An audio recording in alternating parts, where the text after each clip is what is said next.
Thank you for joining us today. My name is Bill Baker, and I'm pleased to welcome you to this special webinar that is presented as part of the Crisis Coach webinar series. Our host today and moderator is the University of Alabama College of Continuing Studies. This is the sixth in this Crisis Coach webinar series. We're talking about creating a culture of preparedness. Our presenter today is Wendy Ruffcorn. Wendy is a vice president at Firestorm, and she's the one who is responsible for putting together the majority of the plans that we present to our clients. So she's very adept in doing these things. We invite you to become our friend at Facebook. Firestorm Solutions is our Facebook account. We have a Twitter account. That's called Firestorm Soul. There is a hashtag for this session. That hashtag is Crisis Coach. Firestorm transforms crisis into value and empowers you to manage risk and crises. Firestorm expertise is crisis management, critical decision support, crisis communications, crisis public relations, and consequence management. Please keep in mind the presentation today is not complete without accompanying oral comments and discussion, and this work product should be discussed and considered in conjunction with your organization's personal counsel. In addition, the information given and comments made should not be interpreted as legal advice or legal opinion. The Crisis Coach webinar series is presented in conjunction with the College of Continuing Studies at the University of Alabama.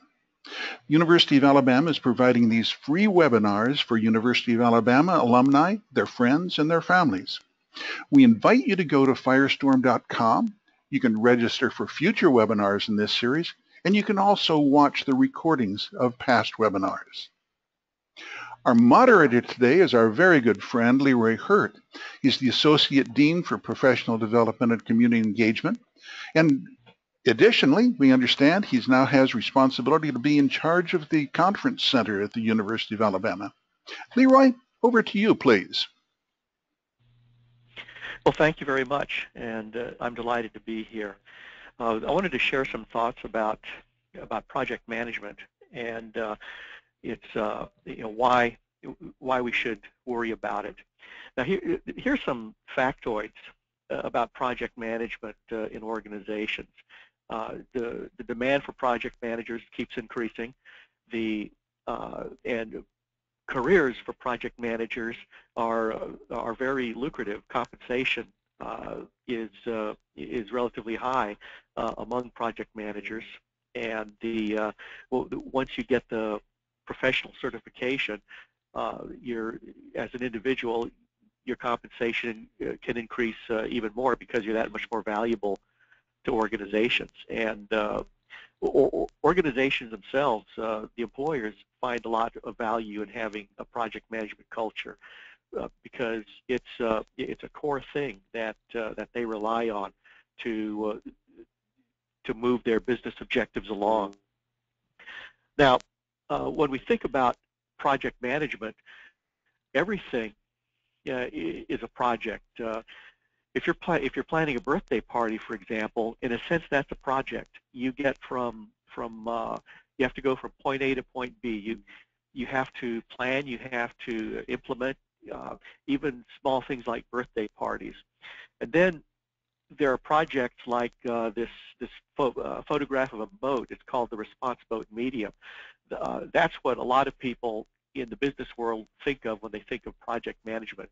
I was involved in this project, and it was to create a fleet of these jet-powered aluminum boats or response boats for the U.S. Coast Guard. They built almost 200 of them, and this had all the classic elements of a project. It had formal charters, it had a budget, it had marketing plans. It had a lot of different elements that you would associate with projects.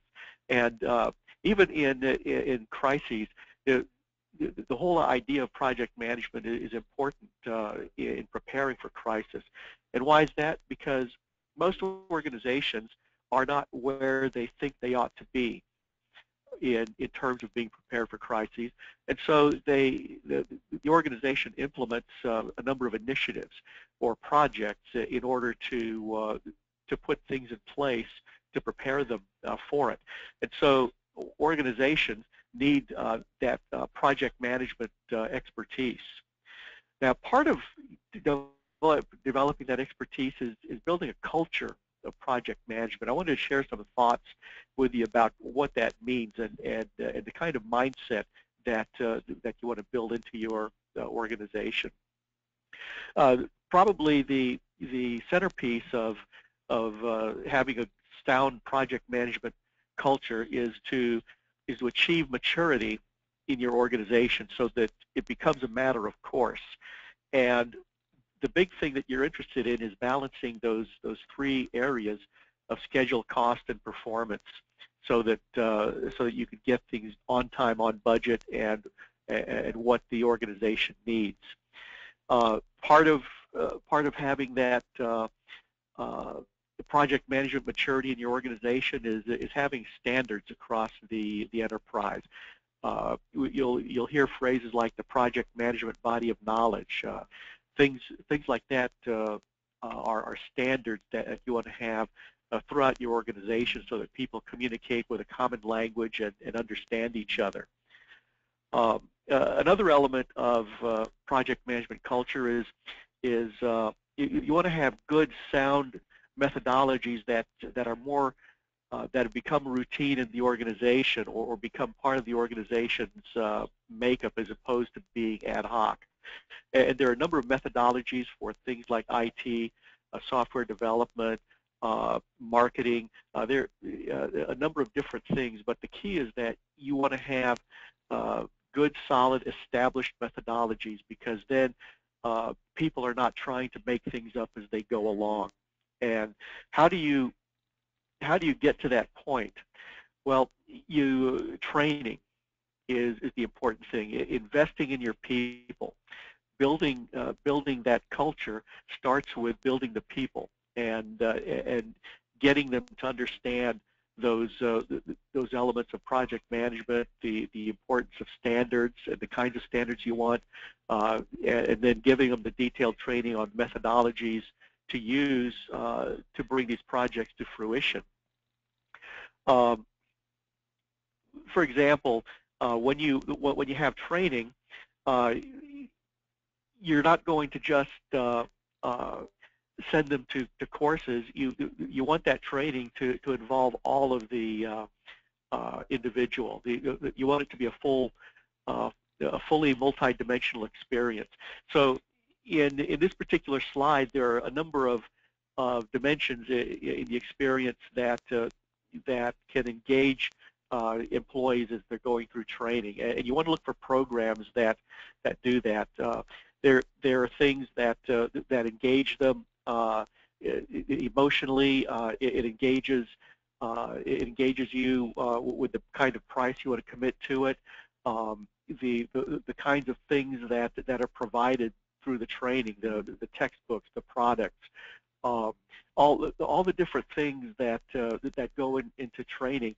These, the more dimensions you can bring into play, the more it will engage the employees, and the more they'll retain from the training and bring it to the workplace so they can start right away.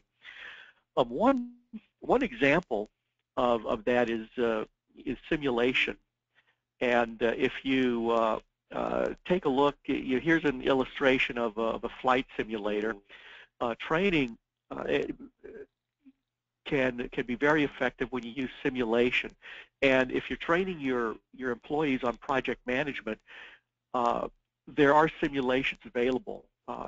Our project management certificate program has a course that involves a simulation, and it's a pretty exciting one.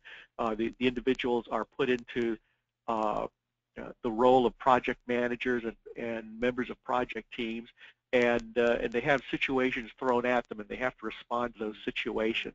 They'll have a situation of an irate sponsor, or they'll get a budget report where they're over budget, and they'll also be getting statuses as they make these decisions on what's happening on the project, and that engages the individuals across the board in the different dimensions of experience, in order for them to walk away with not only with the knowledge, but with a sense that they can implement the training in your organization.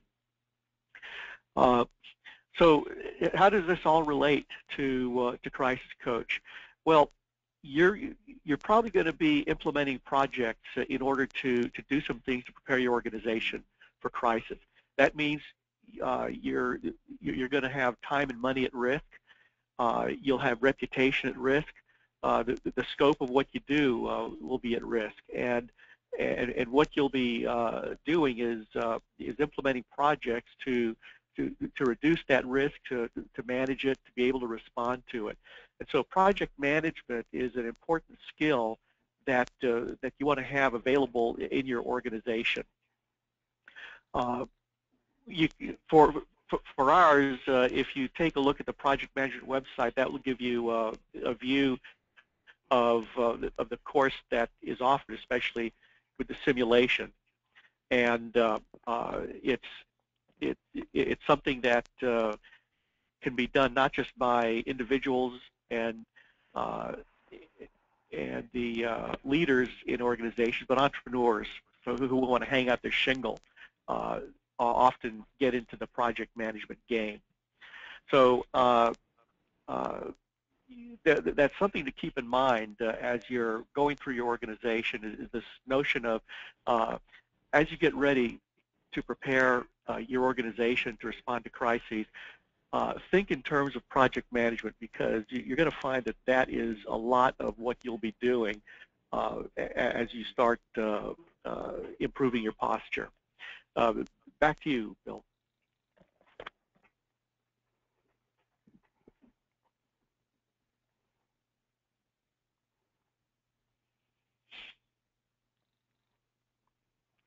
Good morning, everyone. Can you hear me?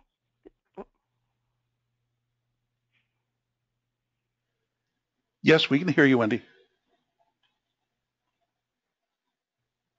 Okay. I'm sorry, I don't have the screen.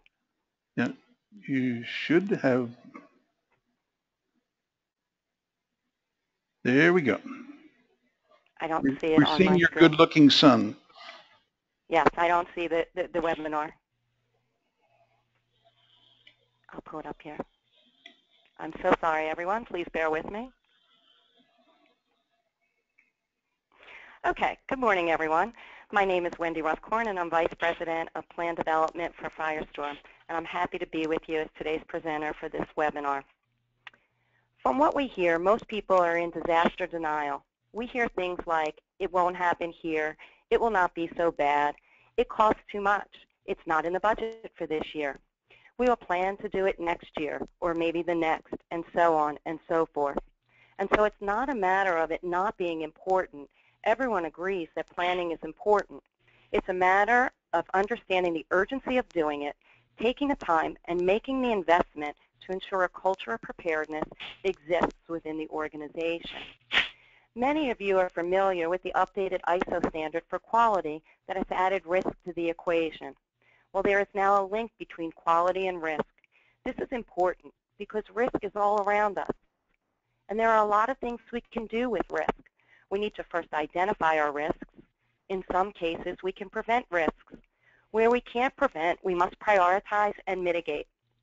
And it's important to involve all of our people as we begin to identify and prioritize our risks. So what is the culture? It's the beliefs, attitudes, values, and other elements that give your organization its unique personality. Every crisis is a human crisis. It's about the people, processes, and procedures within your organization. You want to create a cultured environment that includes a clear decision-making structure. What does senior leadership need to do from a consequence management aspect? What do employees need to do from an emergency response or a life safety aspect? At the end of the day, the culture within your organization must include preparedness, that addresses both the human element as well as the operational element in order to be most effective. And when we forget about culture, things we should know about and be aware of go undetected. When it comes to surprises, it's not good to be caught off guard or unprepared for any situation. And if you're explaining why you didn't do something or take appropriate actions that were needed, then you're losing. You never want to be in a position of explaining why you did or didn't take certain actions. So making preparedness part of the culture within your organization becomes very critical. Here are some statistics that came from an online survey of 911 calls by businesses that was done by Chip Dawson a few years ago. It's interesting to note that 64% of respondents called 911 in the past year.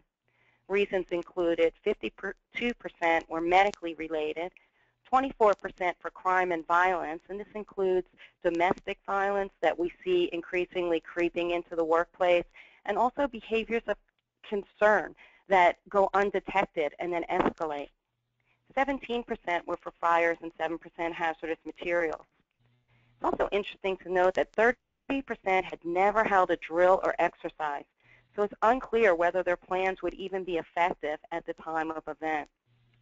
Only 35% had done a business impact analysis. Results of a business impact analysis can help gain buy-in from senior leadership to begin to develop this culture of preparedness, and that's what we're going to focus on in this presentation today. Employee understanding, involvement, and empowerment is what will drive this culture of preparedness. So you need to ask, are you ready? How do you know? Are you sure? When is it okay to accept a risk, and when is it not? Do you know what you're willing to risk, and how will you gain buy-in? Moving from the what and when to the how and why is very important. Many plans are written with the what to do, but are lacking in the how to do it and why. We need to see a shift from the what to do over to the how to do it. So if you say do this, but you don't explain how or why, it's likely that the task will be done incorrectly or not be done at all. Every crisis is a human crisis, and if we don't have our people, we're not going to recover. So by putting a process in place, we're empowering our people to manage crises and manage the risk. The business impact analysis lets you determine which risks can be tolerated and which are unacceptable.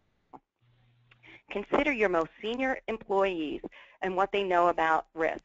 Imagine if they were to leave your organization without passing the knowledge on. You need to think about knowledge continuity and lost institutional knowledge.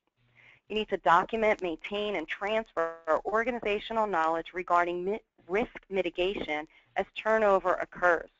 Without a knowledge transfer process, you run the risk of losing critical knowledge as those within your organization move on or retire. This analysis is the foundation for developing a strategy for your business continuity planning. It will identify critical areas of your company that must remain operational or rapidly recover for normal activities to occur. It will establish financial and operational impacts, and it will document internal and external dependencies, identify manual workaround needs, and critical applications, vital records, and other specific needs. It determines the specific business functions that need to be recovered, the order of that recovery, and how quickly that recovery needs to happen. It also provides impact metrics. We ask each department, what happens if you do not do this function? It's all about the impact on the company, what keeps the company running, and what can wait until later. While we know that every department within the company is important, or the department would not even exist, we need to determine a criticality rating for each, and the BIA helps us to do that.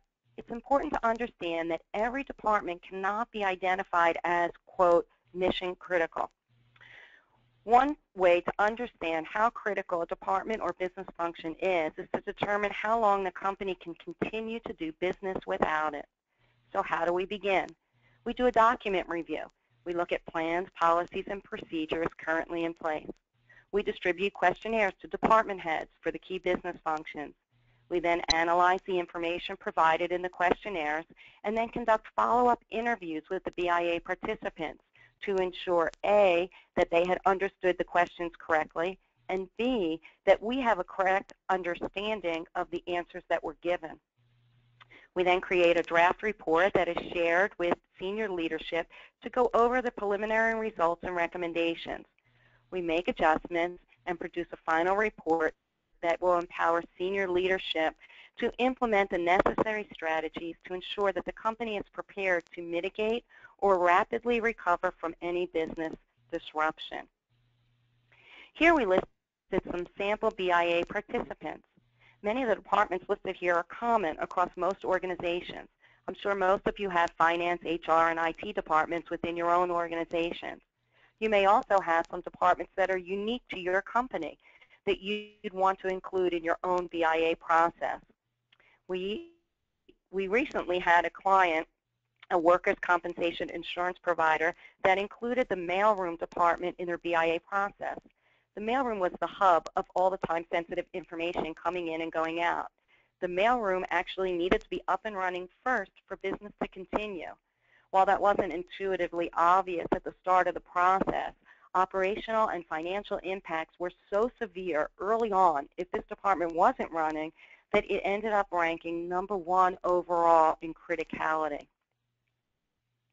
The business impact analysis will identify criticality of each business function, interdependencies among those business functions, and external dependencies for the business functions. We'll also identify application dependencies, and we'll want to determine what the vital records are that are used by the business function. We'll find out what the impacts are of not performing a specific business function.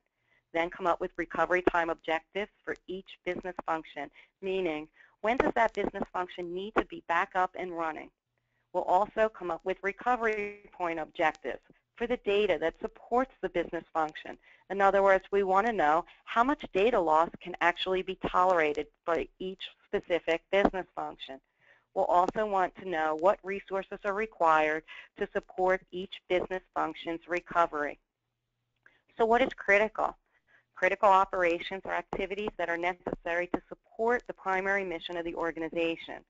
These critical operations include life safety and environmental controls, customer service support-related operations, or anything that's customer-facing, revenue-generating, or operations that directly support your revenue-generating operations. We look at every function in the same light, and we'll ask, how long can the company not perform this function without causing significant financial losses, customer unhappiness, penalties or fines from regulators, or lawsuits? Here's a sample questionnaire that Firestorm uses. It's only 2 pages of many more questions than we asked in these 5 shown here. First, we'll ask for the department name and then a description of the daily business processes, because we will then, in turn, rank those business processes and capture that information in business continuity plans that are later developed from these results. We'll provide a scenario of the facility where facility systems and vital records are not available due to the business disruption. We'll want to know how long will it take to get this business function back up and running once systems and an alternate facility become available. What's the complexity of recovery of this business function? And are there written manual workarounds in place? If not, can they be developed? And if the answer to that is yes, we'd want to capture that in subsequent business continuity plans that would follow. So how do we determine the criticality of a business function? We ask, what are the consequences or impacts to the company if not performing this business function? So we'll ask, if your department is not available for, say, 2 to 3 days following a business disruption, what kind of impact will that have on the company's contractual obligations to its vendors and customers? What's the impact on regulatory requirements? What's the impact of the company's reputation, and also the impact on the quality of service to clients, or the negative impact on employees? Those are all categorized under the operational impacts. It's important to capture the severity of impacts over time in order to understand how long a particular department can actually be down. Scores from 0 to 5 should be used to indicate the severity of impact over time for each impact that's listed. So I mentioned the operational impacts, but we also look at financial impacts, and we'll do the same for penalties, one-time expenses, and backlog business processing. As previously said, the recovery timeframes for business operations are driven by consequences of not performing the functions. So specifically, what's the maximum amount of time your company can tolerate the absence or unavailability of a particular business function? Each BIA participant is asked to choose from one of the time periods shown below. All business functions need to be ranked based on their recovery priority. As criticality increases, higher recovery priority is needed, which in turn means a shorter recovery time. And how much data loss can be tolerated? Look at the timeline at the bottom of the screen. It shows a data backup being done at 11 p.m. the night before. The next day, employees begin work at 9 a.m. and begin inputting data. At 4 o'clock, the systems go down, and all data created or entered that day is now lost. How much data loss can be tolerated, assuming it will need to be recreated from an existing paper trail or even from memory? Keep in mind that the closer to the point of failure that you need your data, from the last time it was backed up or replicated, the more expensive the solution is likely to be. The dollar signs here represent the point of business disruption. And so, as depicted here, as you move the recovery solution closer to the point of disruption, the more costly it becomes. If you're able to tolerate even some amount of downtime and data loss, the cost to recover are lessened. Shorter RTOs and RPOs will typically require more expensive strategies. We also want to capture internal, external, and application dependencies. We'll ask each department to indicate those departments within the company that they rely on for their daily business processes. We'll ask each department about any external suppliers or companies that they rely on a daily basis. We'll ask them to indicate whether there's an alternate source for these external suppliers or companies. If the answer to that is no, well, that indicates that they're using a sole source supplier, which in turn amounts to what could be a single point of failure, and then would need further investigation. Application dependencies are where we'll ask each department to rank the applications that they use on a daily basis as mission critical, those applications that they cannot function without. Those that are non-essential, well, we can sort of get by until those applications are up and running. And those that are deferrable, we could easily perform our daily operations without those. We then take a closer look at those applications that are identified as mission critical by the key departments. It's important to share the results with the IT department to ensure that their disaster recovery timeframe aligns with those that are mission critical applications needed by the key departments. If there's any kind of disconnect, then strategies may need to be adjusted. And this could include developing some viable workarounds by the business functions. We'll also look at regulatory reporting requirements. Are there legal or regulatory requirements of this business function? If so, we're going to ask for the report name, the recipient or reporting agency, the frequency of this report submittal, and also the type of penalty that might be incurred. We would want to know, are there reporting workarounds that are in place or could be developed and implemented? This should all be documented in departmental BCPs that have reporting requirements identified in the BIA process. We'll also take a look at vital records. Vital record is an item of information that is needed for the resumption of the business function. So this includes databases, contact lists, procedures, application manuals, reference documents, diagrams, drawings, and blueprints for custom machinery and equipment, and of course anything with a signature.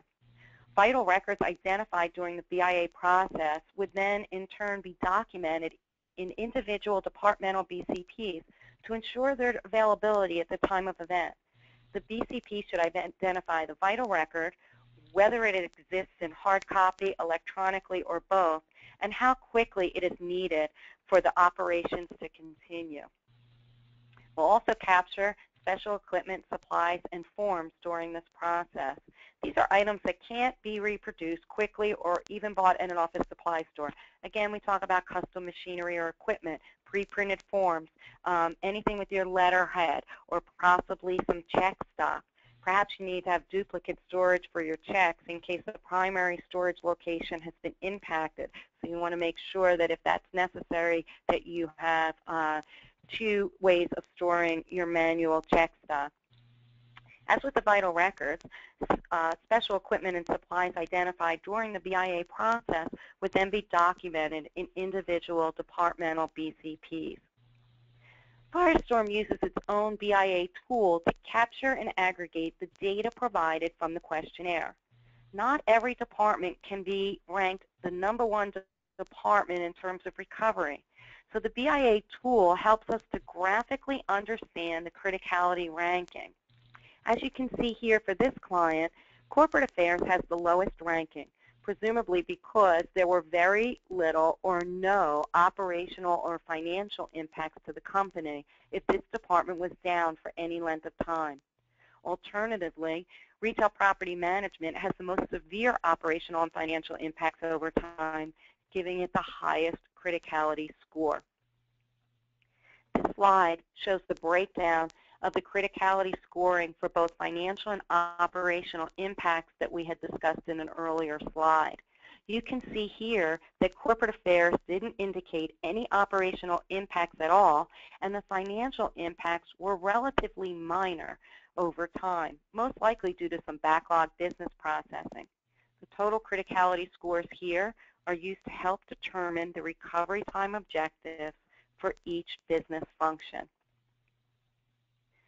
The table on the top left here represents answers provided by BIA participants as each department considered itself to be important to the company's operations and success. They felt they needed to be up and running as soon as possible.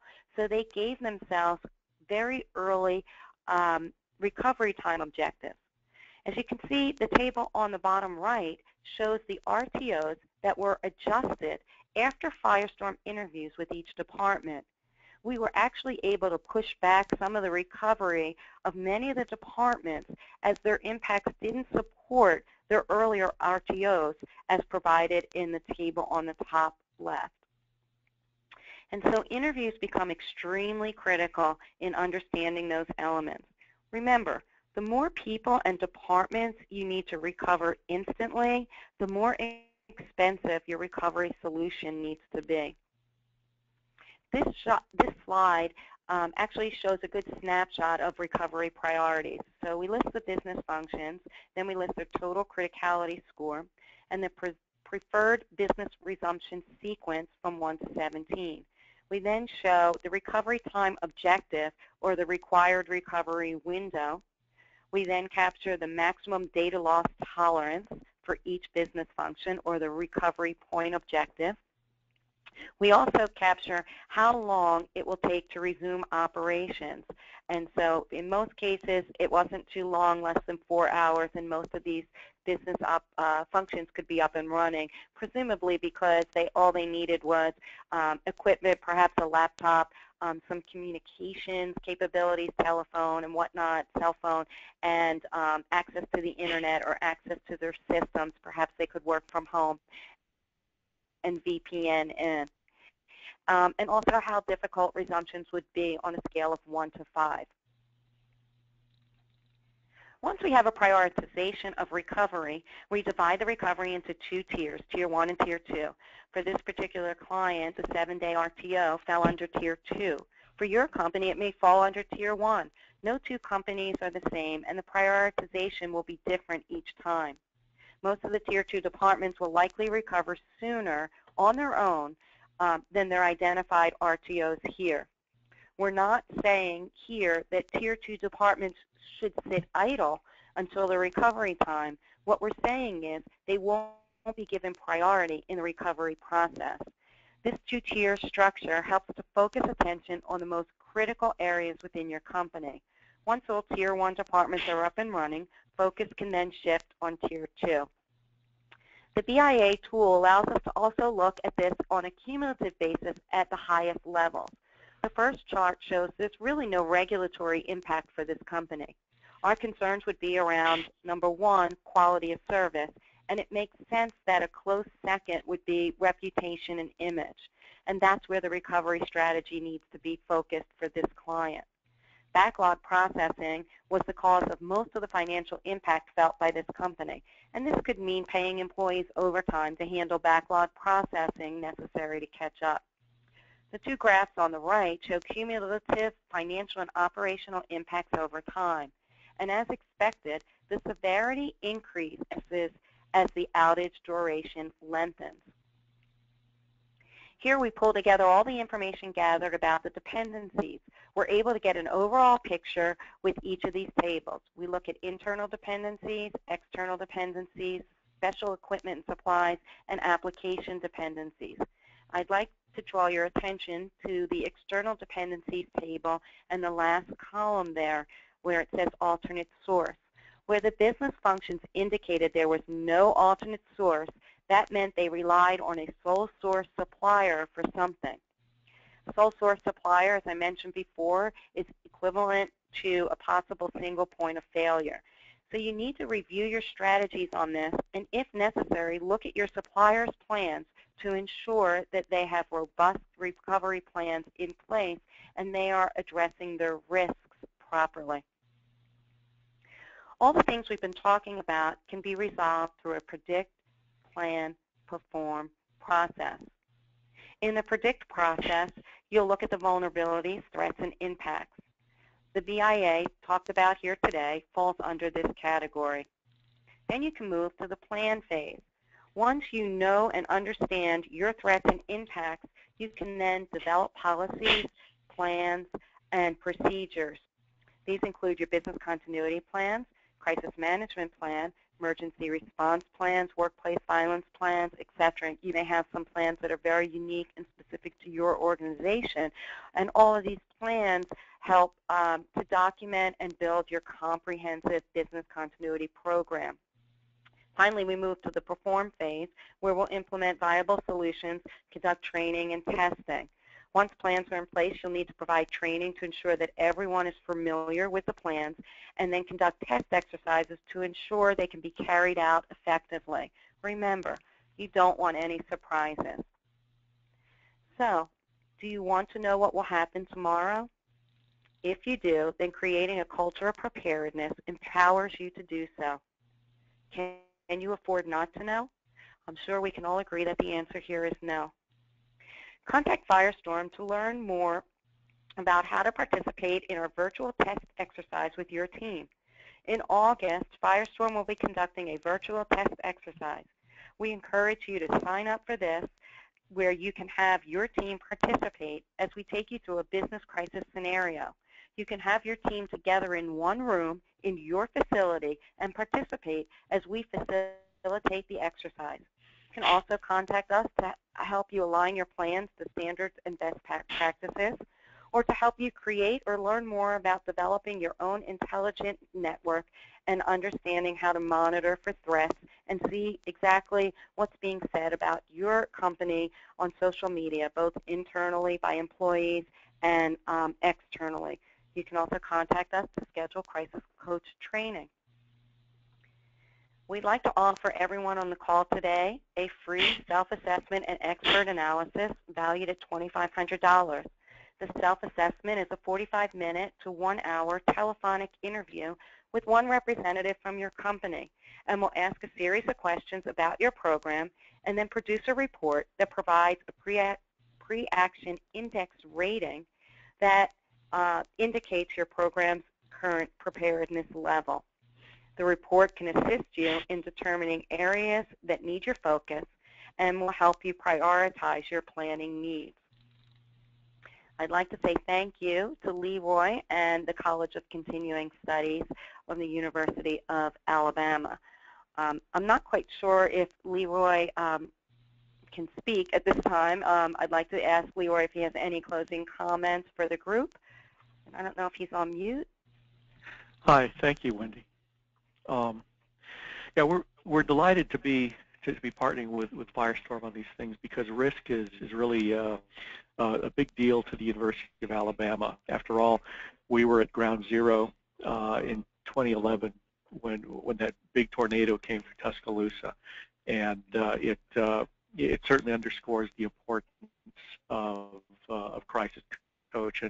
And of course, anybody who lives around the Gulf Coast understands that you've got to be ready for the hurricanes that come through, and especially in this day and age, the Southeast is all about supply chain, for example, and with manufacturing moving into the Southeast, and so things like hurricanes, other kinds of crises can disrupt that supply chain now that all these manufacturers are following a just-in-time philosophy.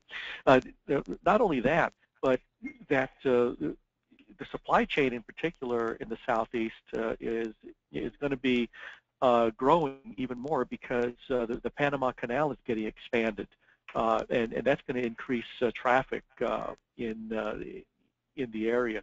So crisis. The idea of crisis coach is a timely one in this area, as it is throughout the nation and the world, and that's one of the things why we want to offer particular skills like project management, so that organizations can implement particular projects to prepare themselves for crises, and our particular program is going to be offered in Gadsden, Alabama, which is central, in a central location to Birmingham, Atlanta, Chattanooga, Huntsville, a lot of these large metro areas that where there are a lot of professionals, a lot of organizations that have a clear interest in not just in project management, but also in the whole notion of the Crisis Coach program. Thank you again for letting us be a part of this.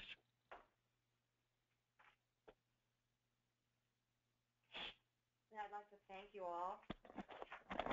I'd like to thank you all for joining us today on today's webinar, and we look forward to hearing from you and answering any questions that you might have regarding today's webinar. Thank you all.